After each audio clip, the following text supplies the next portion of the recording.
All right. Hello, everybody, and thank you so much for joining us today for this Women in Engineering panel, Fostering Diversity in Tech, part of Programmers Week 2020, of course.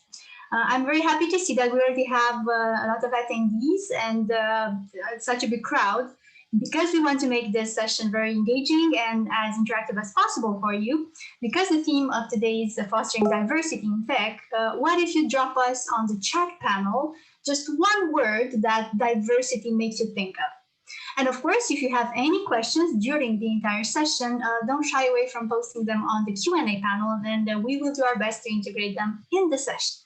Now, after these more or less housekeeping items in the world of virtual and online these days, let's go to the introductions part. My name is Maria Hostiuk. I am the head of studio experience here at Cognizant Vision, and together with my colleague Ines Casares, head of Studios Americas, we will co-moderate today a session that is aimed to bring in front of you four amazing ladies working in the tech sector.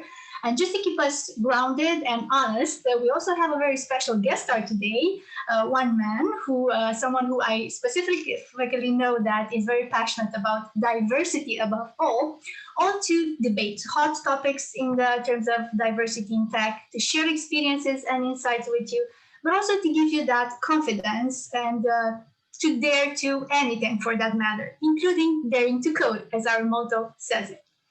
According to a very recent study, the tech industry is facing a real paradox. Although the tech industry is seen as synonymous to progress, to innovation, it faces a paradox that is deeply rooted in the system, and that is the lack of diversity.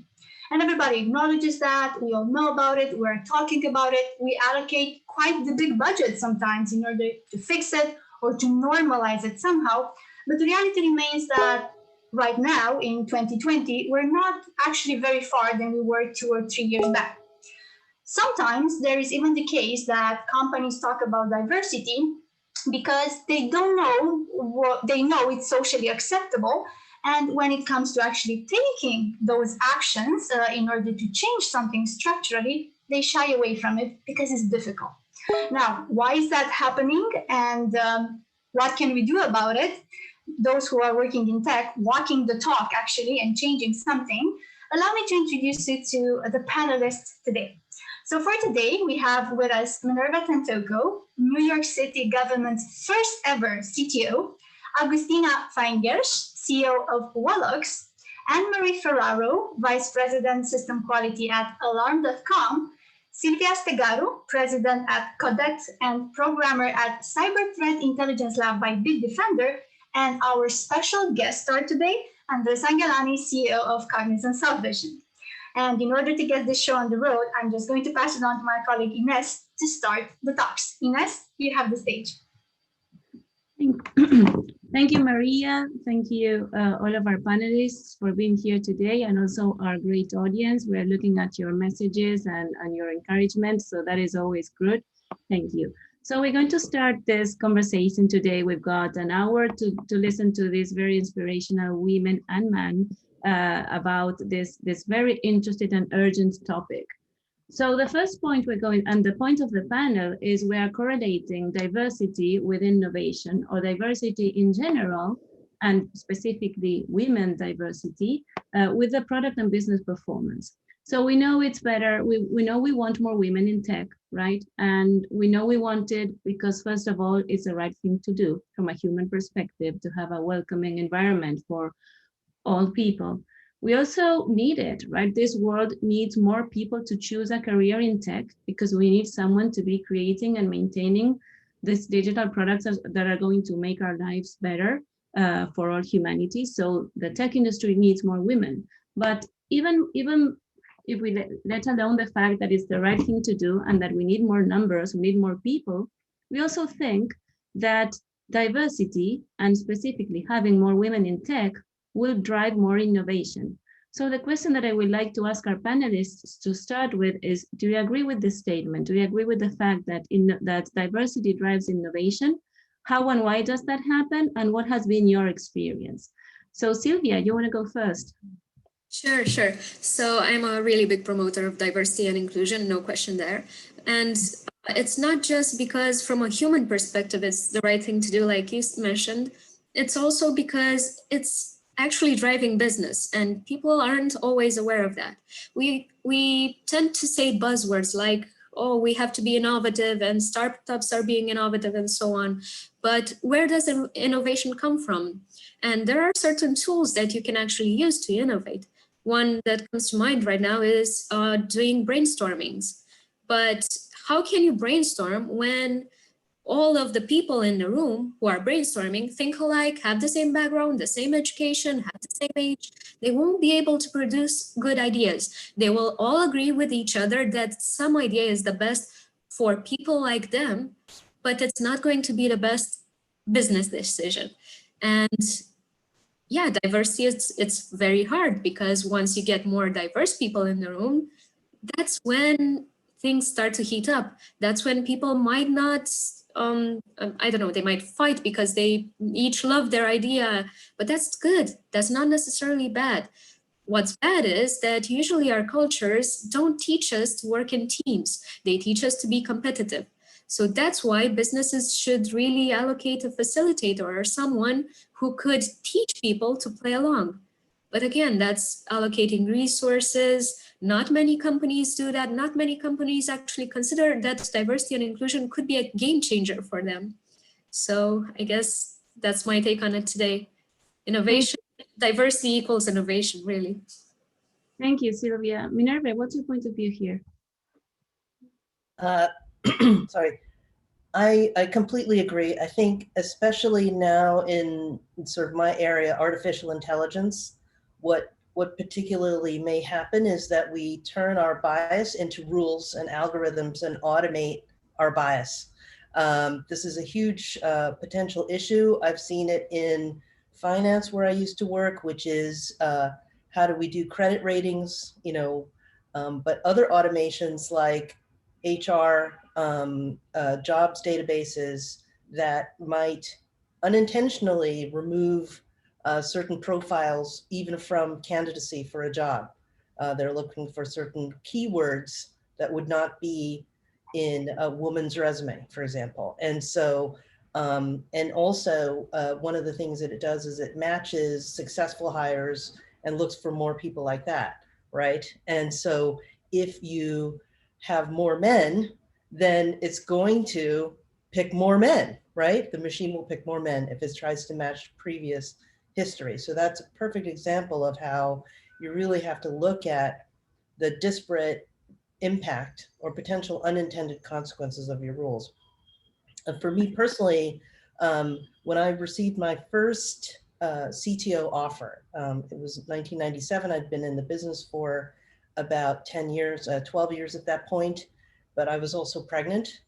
And I wondered whether I should take this CTO job at the same time I was about to have my first child. Someone very close to me said, no man would ever ask that question. I went on to develop some mobile technology, which was specifically because I wanted to spend more time at home and be able to work from home. So back in the 90s, you couldn't do that.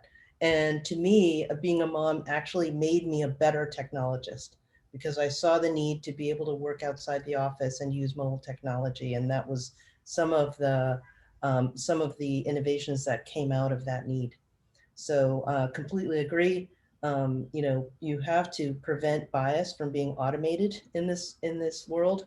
And also diversity does create new use cases that will actually serve more people. Thank you. That's very insightful, and I think that's a great point. We live in an industry, we work in an industry that has no precedent, that has much better conditions for flexible work, for managing our choices, and that's something to be grateful for and to really attract more women. Andres, what do you think? So I have a very similar perspective, but I also had some experiences that really made me realize, you know, when you are in this kind of the boys club, it's such an unconscious bias. You don't realize what's going on. And many years ago, as I was growing in my career, you know, we were all guys. young guys. And as we were winning business, I was here in the US and I was working in Silicon Valley, and I living there as well. And I saw what's going on, right? So the really diversity actually pushed for innovation, and because it was diversity what actually made innovation happen. When you can create a team that's balanced and sustainable, right? It makes innovation more sustainable. So innovation, diversity in many areas, gender and culture. And then I remember I started working with a gaming company. And, games is software. It's creative software, interactive software, and there was a mix of women and men there, creative engineers all together, so diverse teams. And what I found is like some of the leaders there actually coached me, women leaders, right? So, and I started seeing that type of coaching was so different, right? So fundamentally different, so engaging compared to the type of kind of little boys club type of coaching of aggression and disengagement of war, type of extreme that we had, especially because of my background as an Argentinian, right? We fight easily. it's not very difficult to fight. So I thought, well, there's something here. And then I found some women that are here now in this panel, Fausta, Inés, and we built business together. And I saw how much more really sustainable, how much more superior the teams are when they're balanced, right? So, and then as I was growing and getting a more ability to make my own decisions and craft teams by myself and vision, then as we became CEO of Solvision, I was like, well, this time we were gonna do it. Like, we're gonna put a plan together. And then I started hiring. It was all boys in the beginning. And then I sort of balanced my team with I think 50-50. I really believe in that balance. And I think that's what actually projected us forward, because it made us much more sustainable. From a perception point of view, and team dynamics, women make a perception different, and also how we deconstruct problems is different. And it's been really a real pleasure for me to be able to kind of instrument that, and I continue doing it. Definitely, we are far from finalizing the mission. We need to keep doing it in different cultures that are less prone to accepting women leaders, but it's just a journey, right? It's a matter where you see opportunity and you do it because of opportunity. I've seen issues with corporations that are trying to kind of set quota, like, this is a numbers game and you have to have 40-50%. I think that's good, but it's a starting point. People need to do it because they really feel it, that it's the right way to go. Thank you, Andres. That's so much passion in the way you speak about this. Agus, I saw you smiling and nodding. What do you think? Yeah, I absolutely agree with the statement. I believe innovation is about finding new creative solutions to old or new problems, right? So there's no way we can actually find a new solution or a creative solution if we don't have diversity of thought. And that comes out of the diversity of the team that is actually making that solution. And I agree with what Andres was saying. It's not about one thing or the other. It's a diverse team, yes? And that is not only gender, but it needs to have a diversity of thought. There's no way we can find new solutions. We cannot find things that we haven't done for a long time if we don't have a new way of thinking. And we don't even know what we're missing out because we are so biased. Even women are biased because we grew up in a biased world, yes? So I believe by actually exposing more women to driving these solutions to the problems that we're having out there, we will find a lot of innovations that we cannot even think about today. Because women are different. It's not better, it's different, yes? And it's a kind of thought that we need in order to provide and create new things and more creative or maybe even different ways of solving something that we've been pursuing in one way. And another thing that was mentioned before as well is there's so much opportunity out there for new businesses just because we're not including enough women or enough diversity of thought in finding the businesses, yes? So there's so much business opportunity out there that we're missing out for not being diverse enough in the teams that we form. So that's my take on it. Thank you, Agus. And let's go for it. Let's go get that business. And Marie, your turn. Yeah, and I have a slightly different take on it because my definition of diversity has kind of evolved as our business evolved. And what I found as we were, it started off, it was gender, race, ethnicity, age, those kinds of things as we were a US centric company. As we became a global company, I realized we had a very huge bias towards US thought. And what was interesting to me was, we actually have offshore teams that actually help us. And that we one of the side benefits that I wasn't expecting was that we got some of that, like it, outside the US, you guys do that every day. You do global stuff every day. It doesn't, you can think in euros and pounds and lira, and that's, where I think about everything in US dollars. So just even things like colors, what does that mean? What do these pieces mean? So without even getting a broader, so it wasn't just women, it was, we needed to get people outside the US who didn't live in the US to actually look at our stuff. And, when we started doing Hebrew, I was like, I know nothing about right to left. Do I just like flip all the characters around? And that's not true. And then what things mean to them is totally different. And we knew that we weren't going to succeed until we kind of made that jump. We were struggling internationally and really kind of turned the corner a few years ago, and we finally broke down some of that bias.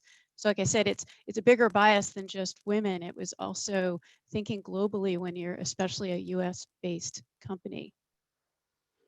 Thank you for this, and we also believe in that being a global company, and I think we can only think about diversity if we really understand from a human perspective what every human being has there to offer, right? Regardless of the group that we can put them in. So you all shared, and I think we all share the passion and different perspectives, but we still think this is important and that this has to be done. But now let's move to the tricky part, which is how do we do this, right? Because although we have amazing success stories and things are moving in the right direction, and we have the honor to work with amazing women and to meet amazing women like you that are so inspirational, that are making such a difference. We also know that it's moving slowly and that we have to change behaviors, we have to change things, and if we just let it happen organically, it just won't happen fast enough, right? So how do we, and I'm opening this for a debate, how do we really make this happen? How do we make women feel welcome in this industry that has so much to offer, as we all very well know it, but that for some reason is still not attracting enough women to start with and not retaining enough women next, right? So I'd really like to, some of you already touched on some things that we may do, and I really would like to get your perspectives and to discuss a little bit about this topic. I can jump in. We had actually at our company of a women technology group, and we just recently talked about something called the Shine Theory, and it's by Ann Friedman and Aminato Sao. And it's, if I don't shine, you don't shine. I know when I started in college, there was one female for every 10 men. And in my computer science department, there were 2 women in a department of 60. And so we all thought, like at that point in time, I thought I had to be competitive to be the woman who got in there. And then this kind of breaks all that down. And the mentor I had in college, who I think was way before his time, this guy Rick Hart, had actually taught that in order for you to move forward, your entire team needs to be better than it could have been before you. And that's how you shine. And it was men, women, kind of getting everyone through. So I think for me, it was saying it's okay that there's another female in the room. You should bring them along with you because you're stronger together, and you're stronger with the other folks in your group too, and that you don't need to tear down the men to put yourself forward. It's bring everyone up together. And did you find a way to implement that not only in kind of the good intentions or the beliefs, but also in some of the key processes that will create the opportunities? So in my day-to-day, it was how to coach people without them knowing, right? Like coaching from within so that they had confidence in themselves, and that it was and that helped them help others, because I think that lack of confidence is why somebody might think the competitiveness instead, where I need to tear down this other person because I'm not confident enough that I should be here. So to help them build their confidence on their own. So it's basically, without telling them what to do, lead them there so that they then can kind of move ahead on their own. Absolutely. I'd like to try, if I can, to pick up on what Anne-Marie was saying. Two important points. One is the lack of women in tech is not the women's problem, it's the men's problem. It's not for our problem to solve ourselves. We have to work with the men who are actually, making the hiring decisions, making the promotion decisions, and work with them to do it. In my career, I've had only male mentors and bosses, right? And so thanks to them, they gave me the space to expand and grow in my career. And I think that, that's thing one. Thing two is, it's similar to Shine, but it's about visibility. You cannot be it if you do not see it, right? This is a quote that many people say. And so it's things like having no more all male panels in computer conferences. It's things like promoting and amplifying other women's voices. So, retweeting other women and celebrating other women's promotions and inventions, and just continue to amplify that, because I think what's so important is if you don't see the visibility of women in this industry, then the next generation coming up will not be able to see themselves in that role. Thank you. Agus, I think you have a similar perspective in that sense, right? Yeah, I'm laughing because, of course, and I'm so happy Andres is joining us today. This is definitely about including men into their conversation. It's a problem that we have as a society and not as women. And we're not going to fix it if we don't fix it all. Yes, and part of it is acknowledging this problem and being part of the solution. It's not just saying that there is out there a problem, but actually building the solutions together. I feel from my perspective and my experience that mentoring has helped a lot, for me at least, which I don't think solves the problem for the mass, but it starts from somewhere. So my take here is, if I got mentored to get to where I am today, I'm sure I'll get someone mentored by me and someone else, or suggest someone to mentor someone, to get this conversation going and acknowledgement of where the bias is. Because one of the things that I believe we're not focusing enough is acknowledging that we have the bias, because some of us say that we do have the bias, but do we actually acknowledge that bias when we are in front of it? Because if we don't start with acknowledging, then there's no way we can solve it, because it will go with us forever. And also creating safe spaces in our teams for them to be able to talk about this, but not just women saying out there that there's a bias, but actually finding the specific points where we are seeing that bias and being able to talk through it, and possibly give some solutions, or debate some solutions that as we are debating here, but in a more regular way, in a more often space in our offices, because that's something that needs to be spoken out on a daily basis and not just once in a lifetime. Yes, so that's something for me very important. I'm trying to do that in my teams, but it's something that everyone should be doing it in order to be part of the conversation and part of the solution. Thank you, Agus. Sylvia, you wanted to say something before? Yeah, I wanted to build on what Minerva said, because I feel like only trying to say that women lack confidence, I think that's putting a whole lot of pressure on them, because it's not entirely true. As August mentioned, we live in a biased society, and we have to acknowledge that we ourselves are biased, and their lack of confidence might be because they entered the tech field. And as I previously mentioned, when I talked about, hey, what would happen if we would put people of different ideas to brainstorm, they would their ideas would clash. Now imagine putting one person who has different points of view in the same room with many people with the same point of view. That person would be crushed over and over again. Their ideas would be dismissed. Their everything that's innovative about them would be reduced to a, I don't know, a regular worker. They don't even feel the need to shine anymore. They just want to produce. So you basically take a proactive person and you downgrade her into a productive person, and that's it. So what I'm trying to say is that what we need is empowerment and ownership. We need to empower women in this workspace, especially young women, junior level, and those that just go into tech. We need to empower them. We need to listen to their ideas and second guess ourselves. And actually, I think there's a question Gaston Horvat asked, with the lack of resources that we have sometimes when we are trying to set up a new team, what can we do as managers to be more inclusive? First thing, you don't need resources. You need to second guess yourself. When you disagree with with someone who's a minority, who's a woman, who has disabilities or so on, you need to second guess yourself and think objectively, why am I disagreeing? Is it because I have more experience, or is it because my experience is different? And try to support them in their ideas.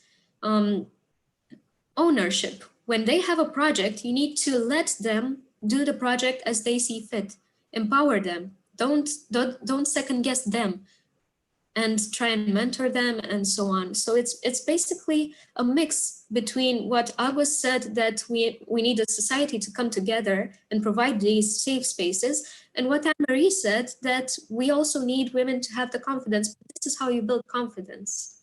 And I also wanted to touch on the safe spaces, because many managers in tech, maybe they don't know what the safe space is. And they might say, okay, how do I do that? It's not something for you to do. It's something that you need to encourage, because let's say women want to have get-togethers. You need to encourage that, because only when the people who have the same experiences, even if they are negative in your company, you need to let them talk about these experiences. They cannot talk about these experiences with their oppressors or with people who are actually inflicting this harm upon them, even if these people don't know that they are doing that. So once they are together, they can talk about these things and find solutions, and they will come with these solutions to you, the manager, but only if they are confident enough, if they have the support of the group. So encourage this. Don't say, oh, they're having their get-togethers to cry on each other's shoulder. No, they're really constructive. So that's my take on this. Thank you, Sylvia. And thank you, Sylvia, so much for I'm going to just jump in here for repeating the question that Gaston has asked for all the panelists. And if you guys want to jump in with your views on it, please do. So the question was, with the lack of resources that we have to face sometimes when we're trying to set up a new team, what can we do as managers to be more inclusive? And Sylvia just gave her input on it. If you want to give your input as well, please go ahead. Yeah, I'll jump in, because there's a couple of things that I have found that work. So if you're building up a team and you usually have a group of people reviewing resumes, and we request code samples, we actually remove the names from the tops of the resumes. There's a study that says that if you take two resumes with the exact same resume, a man's name on the top and a woman's name on the top, the woman will not be chosen, and they will be identical. And so we tried this at my last company, and it worked very, very well. We were able to choose just purely based on this. When people read a name, they're already looking at this as a woman's resume. So to try to remove that as well. And also the code samples were anonymized as well. And so the review team was able to look at people's work just from the work itself. The other thing is, once they arrive, I think it's very important to make sure that the team understands, because you're going to have a majority male team, most likely. And I often have this exercise with my mostly male team to say, close your eyes, imagine you were going to a work conference, and now imagine you are the only man there. you would ask yourself, am I in the right place?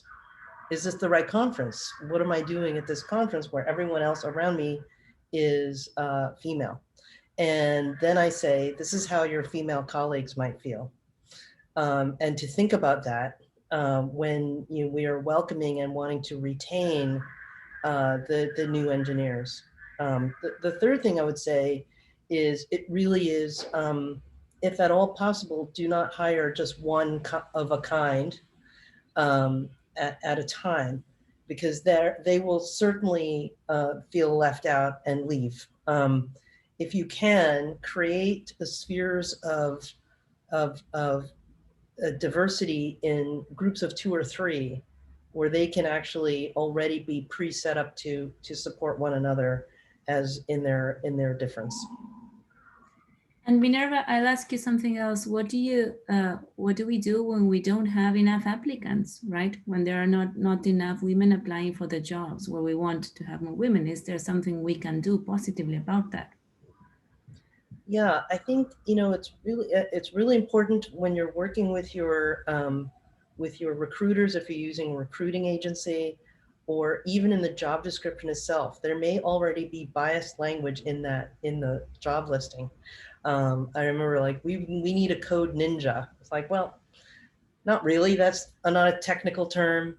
It sort of implies a gaming attitude, and so you really want other people to look at even the language in your job listings. I insisted with all of the recruiting agencies I used that they have to present me with a diverse pool of applicants. And this was especially true when I was in the city of New York. You have to interview a diverse set of candidates before you and show that you have done it before you can choose someone. The other is, where are you looking? So there are groups like people of color in tech and Latinos in tech, and where they have job listings. So it may be where you're posting your jobs is not where the diversity is. So you kind of want to go there, right? Silicon Harlem, like depends on where you live and where you are. But also think about where the funnel is that you're looking for people. So it is not impossible. I think the pipeline issue is a cop-out. There are more graduates today of diversity with computer science degrees, but we've not seen them getting hired. So it's not a pipeline problem. Interesting. The other element to introduce is all of us in the panels and the thought leaders might have had our struggles and might have had a hard time or not, but we eventually made it and we found a place and we are confident, right? And that brings me to a point that Joanna made yesterday in her talk about the survivorship bias. So we are listening to the stories of women who made it, right? More and more. What are the stories of women who didn't make it? Like, how do we listen to them more? And how do we influence the specific reasons why they are either not going from school to get a job or dropping the job at some point because it isn't working, right? And I think I would challenge you to go a little bit beyond, like, they don't feel supported, they don't have the confidence. Like, we understand that is there for sure, but what is more specifically happening to women that they are not joining or sustaining a career in tech as much as we would want them to? Yeah, for me, there's a point about role models. When I was younger, I was studying computer science. I was looking into what I was going to do in the future, and I didn't have enough role models, or I couldn't find them, that were women that were doing what I wanted to do. So for me, it was super hard to say, okay, I want to be like this person. I want to get there. And the point when I actually got that confidence was when I started seeing that there were out there women that were reaching positions where like the one I wanted to achieve.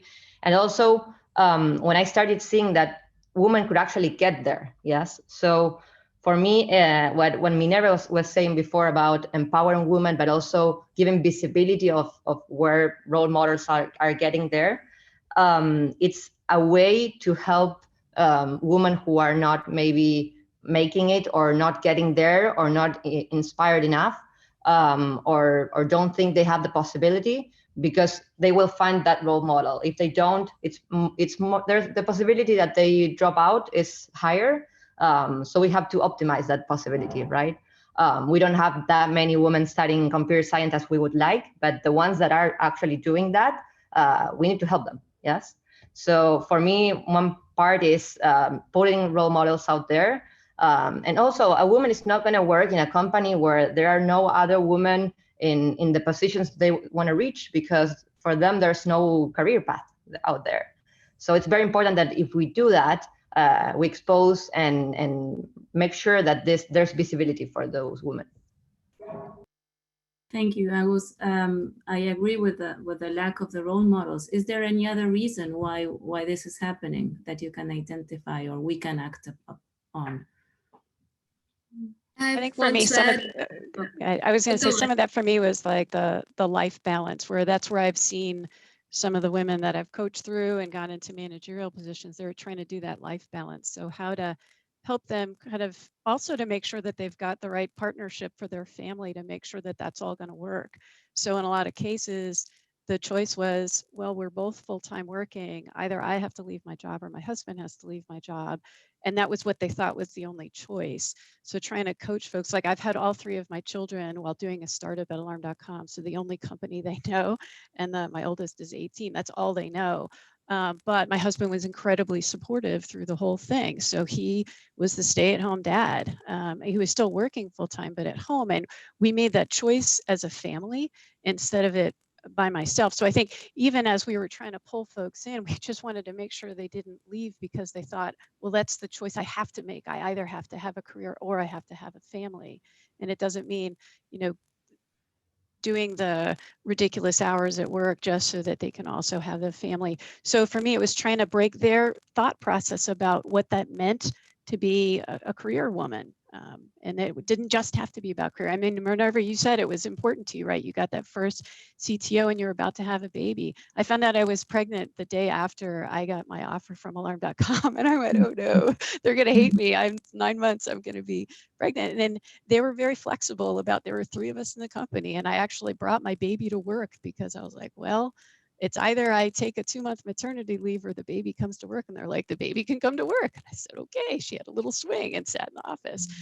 But again, it was knowing that those choices you just need to ask. And actually, it's more the managers to say, what can we do to help you kind of work through this?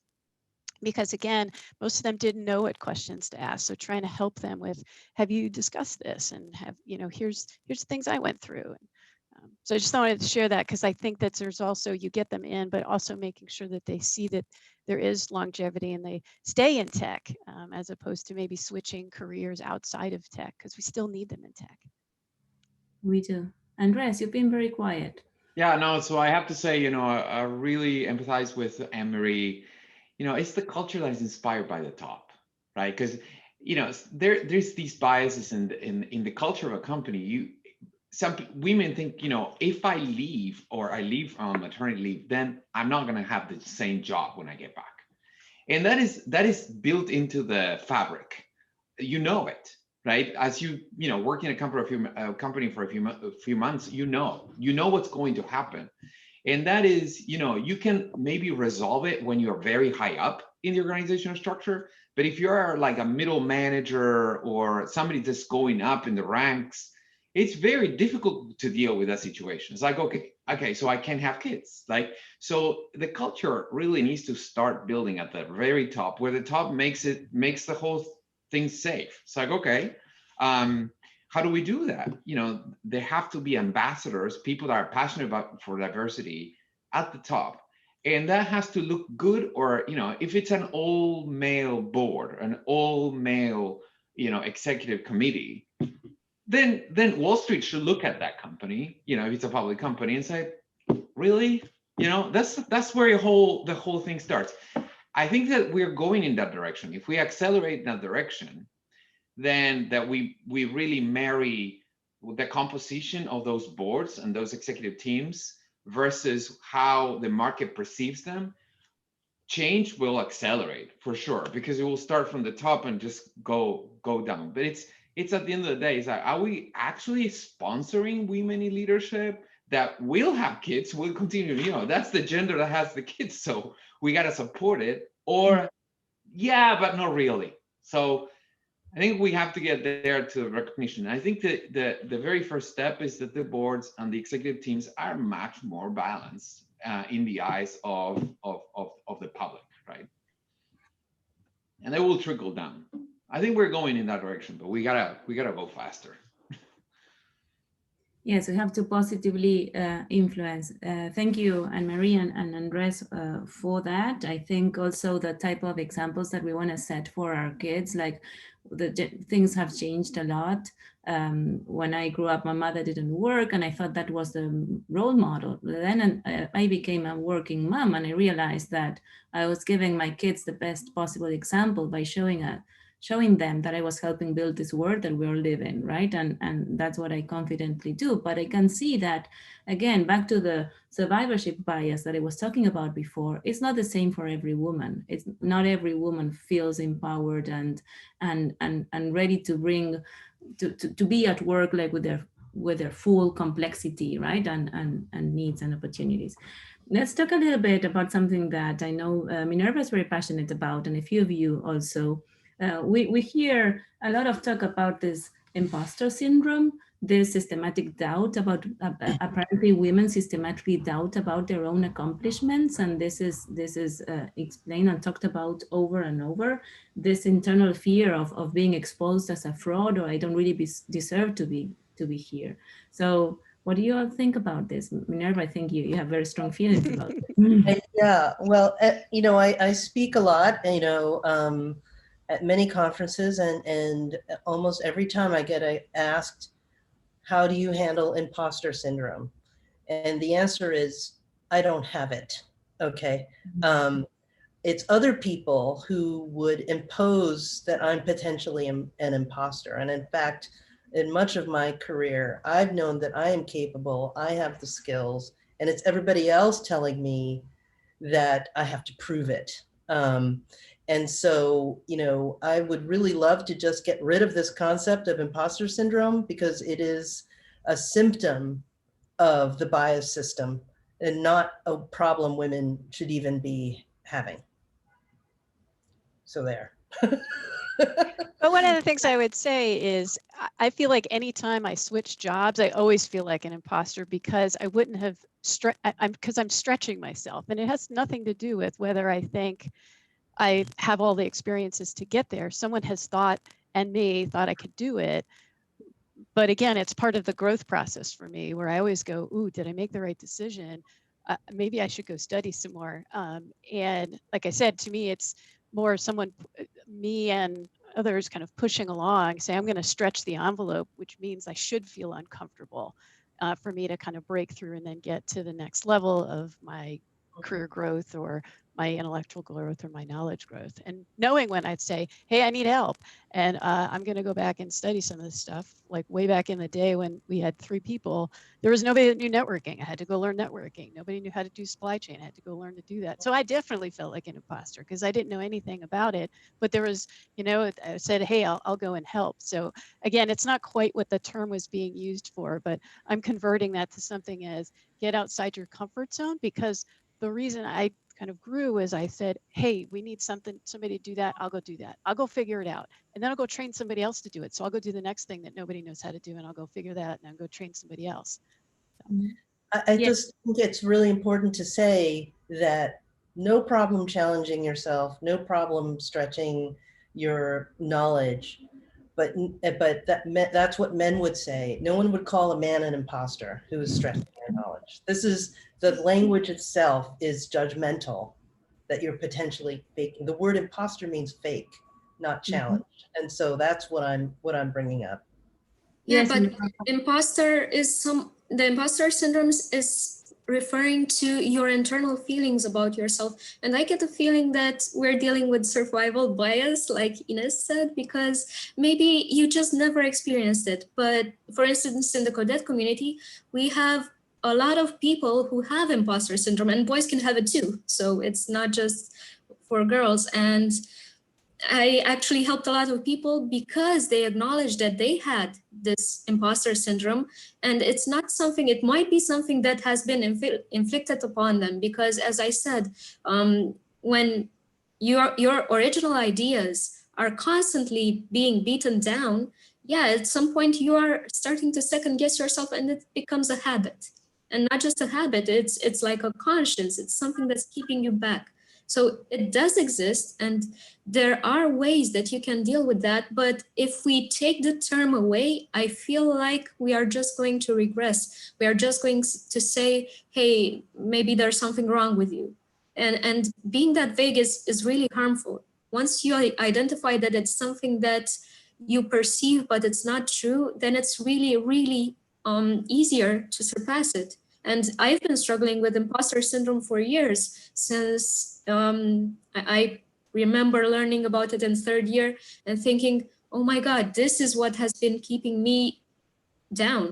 And I started to make a journal of all my realizations, and I still keep it because it still helps me, because it's something that reminds me of the awesome things I do, because there's a dissociation between your perception of yourself in this syndrome and the actions that you actually take. And you need to constantly build bridges between the two, and it's not easy. So I have to say, I really appreciate what Sylvia was saying, because this it's not just I don't think it's just a women's thing. I mean, it's just it's a human thing, right? You doubt yourself, but there have to be a way. I mean, I've had that too. It's like you're trying to put an idea across, and maybe it's not perfectly proven, but you have a very strong conviction, right? So we gotta hijack that feeling. I think that what's important is how we attack that feeling and just move forward. And sometimes what I use normally is like, I gotta explain myself better. I know that I want to do this. Maybe I'm not explaining myself perfectly enough. I'm not convincing people well enough, so I probably need to craft a better message. But I'm gonna do it anyway, So I think it's just a general thing that we all feel. Maybe women feel it more. I don't know. I can't tell, but I feel it too. Yeah, I'm agreeing with all of you. I just think that the main point I was trying to make is that if you Google imposter syndrome, you'll see that in the large scheme of things, it is applied to primarily women and is a symptom of women internalizing the judgment about them. Mm-hmm. And what was helpful to me is to say to myself, this is not about me, this is about how society views me. And that has been incredibly helpful to me. Yes, and those terms associated to women can become like a self-fulfilling prophecy, right? We're saying this so much that somebody thinks it's going to happen. And I think that to combine Sylvia and Resi's and Marie's thoughts, the ability to have a support structure, other women, other men that tell you, you can do it, because we've all been through a stretch, right? Whenever, and we've been brave and we've said, sure, I'll do it. But if we had doubts, or at least in my experience, I always had good women next to me saying, what are you talking about? Of course you can do it. Of course you will do it. Of course you will stay true to what you believe. Don't doubt yourself, right? And I think it's only human, and possibly, as Andres is saying, it's not only women, it's also men. Maria. I have to say, if somebody is a first-time parent, everyone feels like you don't know what you're doing in that job. So I think everyone at least could take that part away. Oh my God, that's a great example. Well, I was 26, so I mean, like, I didn't know what I was doing. It's exactly right. Yeah. Like, what is this thing, right? Yeah. Maria, do you want to introduce a question from the audience? Of course, thank you, Ines. And just to say that I'm extremely happy that we have quite a number of questions queued up here. So thank you so much for your questions. Obviously, we're not going to be able to answer or to treat all of them. Probably you'll have the chance to reconnect with the speakers afterwards if they agree via LinkedIn maybe. But what I'm going to bring as question now is something that I see as something happening quite often. It's a question from one of our colleagues saying that very often women are told that they're being dramatic or exaggerated.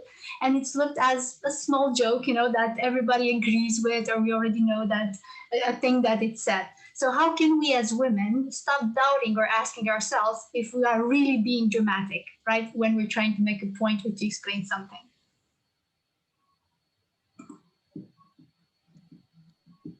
I'm not happy here. Just so what I learned through my career is bring the data to the table, and then it takes the emotion off the table. So even if you're passionate about it, your passion is based on fact, not on emotion. So Yeah. I always find that's the next thing they ask is, well, where'd you get that from? And you can either get defensive about it and get what they think to be more emotional, or say, the chart says it's going this way. That's either good or bad. That's a fact. Yeah, I love that. And I'd like to add, I've seen men being very dramatic as well. So I don't think it's a woman thing. I've seen like a lot of men being very super dramatic. But definitely, I don't think we want to point out who's dramatic or not. It's a point about how we can make ourselves clear and share the messages we are actually trying to share, which comes down to what Anne-Marie was saying. Like, make sure you can craft the message well, have the data you need to have, and just share the message in the right way, and try to put emotions aside from it, because I'm sure there's something behind that, right? I think it's a great question, because the real issue is how effective are you in getting your point across. To what Andres was saying, are you saying things in the right way that will bring people to your point of view? And I would say over the years, I have consciously changed my mode of speaking to focus on getting the message across. But then just last week, someone, not as a criticism, but as a little joke, said, "You seem a little too calm for what you were saying." So there's no winning. I was saying something very important and very dramatic, but I said it in a very calm voice. And so then I was criticized for being too calm. So just worry about your message and what you're trying to get across, and figure out what's most effective for that moment. Yeah, so yeah, please go ahead. There's groups in the US called Toastmasters where you can actually learn to do speaking, right? Whether you're thinking on the fly, and those types of things help to kind of gauge your emotional reaction, which is, there's, you know, if something good happens, you should be cheering, but it helps to deliver the message and to make sure it's clear. So there are groups like that that can help you coach and give you more confidence when you're doing that. And it's not even just confidence, it's more in the presentations, and they reflect back to you so you can go, ooh, you're right, that didn't come across so well. Or I was too deadpan maybe when I told them the house was burning down, right? Yes, I think definitely there's like an honest view of one's, like, of yourself, right? Really consider nobody should be called anything, right? As long as the points are there, ideas are there, regardless of who that comes from. But we can all work on our own personal styles and on our own way of doing and saying things, both men and women, I guess. Yeah, and one thing I like to say is, you know, I think that there has to be a little bit more tolerance on emotion as well, because, you know, as living in different cultures, and, you know, Argentinians are very dramatic, for example, right? So we come from that very dramatic culture. And if in the American culture, after living here for a long time, being very down and data driven, I understand that. But also when you convey a message with emotion, it just has that such sheer honesty about it, right? Whether you're right or wrong, but that's kind of the basis of trust. So I think it's important to also tolerate a little bit, not crazy, but a little bit more than the average that I'm used to in this culture, that we have to be very composed. Sometimes it's good to let it out. And I think that you know, women's are naturally emotional, and why not? I mean, so a little more tolerance, it's you know, it's something that is going to be additive to the discussion, I guess. You might get in trouble for that statement, Andres, of women being naturally emotional, but we'll take it as your personal opinion, and you're entitled to it, right? I'm very emotional. I think I'm emotional that a lot of women, more emotional than a lot of women. So it's okay. I don't say that's the bias, which is to say, oh, emotional is just you're losing control. I don't think that's it, because you may be in an emotional state and then just go back to a more stable state. I think that that range of emotion needs to be more accepted. That's my message. I didn't want to be. But if you No, said it was passion instead of emotion, then you would be all excited that somebody said you delivered that passionately. Yes, exactly. Yeah. Yeah. And you know what? Emotions actually bring us together. And I'm really a big promoter of learning more empathy in tech, because what are we, robots? We're human beings. We should be able to be more empathic with one another and actually feel our emotions. Maybe we are sad about the same thing. Maybe we're angry about the same thing. We should talk about them even at work, because we are passionate about our work, right? Just as you said, and passion begets a lot of emotions. We need to talk about them, because that will tighten up the team.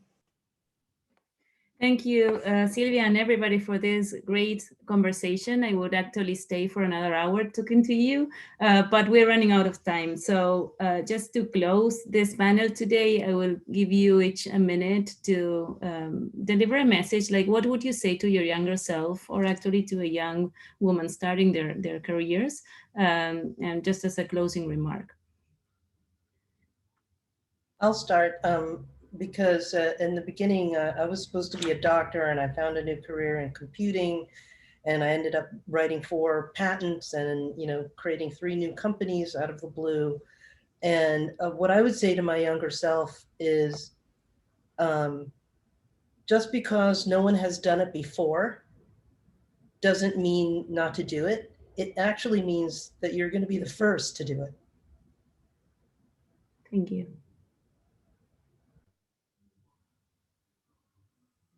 Sylvia?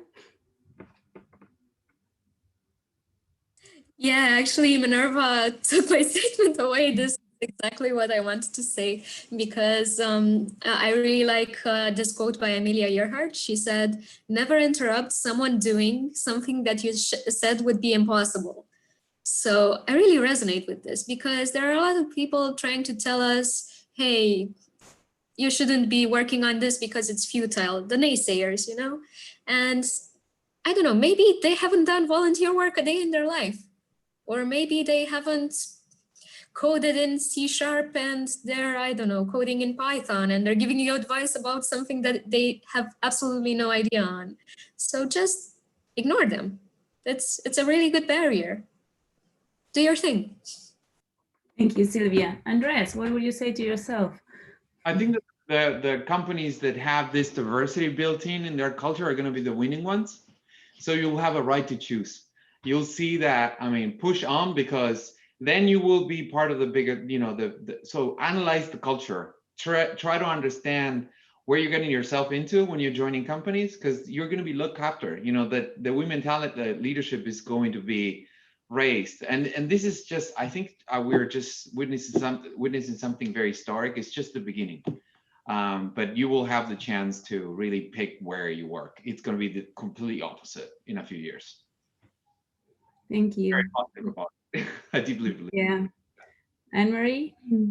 I was thinking of my former self. My freshman year of college, I had no computer science background, and I decided I was going to do computer science. And the very first computer science professor thought I was dumber than dirt. So I struggled through that freshman year, nearly gave up, and decided, you know what? And my mom told me, he can't define you, you define you. You're the only one who could decide whether or not you can do that. Ironically, a few years later, that same professor wound up on my doctoral thesis committee. And I said, so now you can call me doctor, and I'm not so dumb. And so for me, it was just more, it helped me know that I define who I am. No one else can put that label on me. And like I said, for me, it was also understanding what was important. And I found that each struggle I had, and maybe this is part of the survivorship thing, but every struggle I had made when I got there much more valuable to me and much more important to me. So I didn't want it on a silver platter. I wanted to understand what that value was. So. Thank you. Agus? I feel like when I was growing, I had a lot of support from my parents, my family, my friends, and I believe that I should have maybe, if I look behind, I see I didn't encourage enough people to take my same path. So that's one thing that I would like to say to myself in the past, because I actually took the chance and I actually got support, but maybe bring more people on board. Thank you. Perfect. So thank you so much for actually moderating the stockiness, and thank you for all the panelists. We're on the top of the hour, and I think we could continue this discussion for many, many other hours. We barely scratched the surface with this. I just want to thank everybody for being here today, panelists and attendees. And I am absolutely convinced that discussions such as this one today pave the way to what's coming, as Andres was mentioning, in terms of diversity in tech. And I think only discussions like these would actually make us change those structures, those systems, those mindsets, and eventually lives, as all of you mentioned in tech. So thank you so much for being here. Enjoy the rest of Programmers Week. If you have any questions, we have an address, pw@solvevision.com. You can ask them there. And of course, dare to code and dare to join tech as women. Thank you so much and have a lovely day ahead, everybody. Thank you. Thank you all. Thank you. Thank you. Bye. Bye-bye.